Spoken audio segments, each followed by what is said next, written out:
Perhaps you have heard of gray literature before and felt a little confused about its meaning.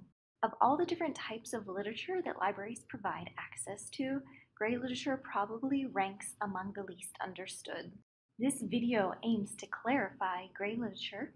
To start, we can look at the 12th International Conference on Gray Literature for an authoritative definition. From this conference in Prague in 2010, experts gave this definition.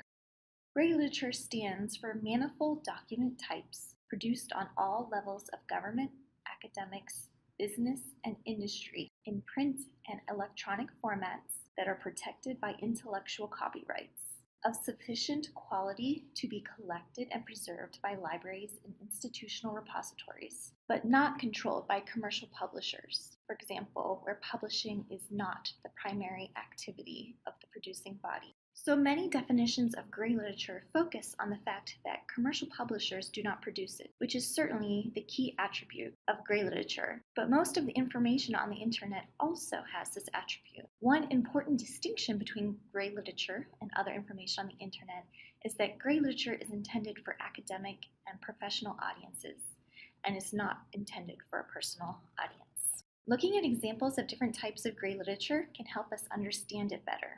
Some common types of gray literature are reports from various institutions, dissertations, theses, and capstones from students in higher education, and conference proceedings and preprints from scholars in academia.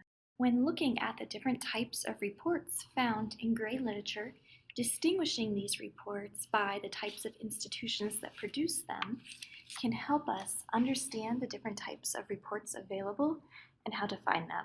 For instance, our government is a prolific producer of reports at the federal, state, and local level through departments, agencies, bureaus, and legislative bodies. Some examples of reports produced by the government are the Consumer Expenditures Annual Report from the Bureau of Labor Statistics and House Committee reports from the Ways and Means Committee from the U.S. House of Representatives. Reports from government agencies are a great source of statistics for a variety of topics. Think tanks are another significant producer of reports. Think tanks are organizations that conduct research and produce reports to advance political agendas. Some well-known examples are the Heritage Foundation and the Brookings Institution. Non-governmental organizations and nonprofits produce reports to document their work and advocate for the respective issues. One can find reports from Habitat for Humanity and Doctors Without Borders as examples. In the business world, companies produce reports such as their annual report to inform shareholders and interested parties of their performance for the year.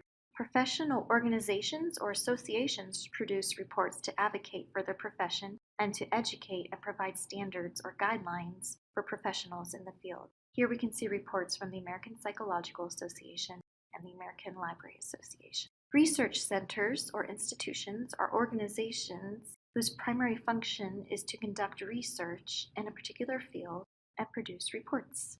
As mentioned previously, dissertations, theses, and capstones are another important type of gray literature. Students at colleges and universities produce these academic works in order to receive their degrees. While both dissertation and theses focus on academic scholarship, doctoral candidates write dissertations, and graduate students write theses. Capstones generally focus on a real-world application and are common in the health and applied science fields.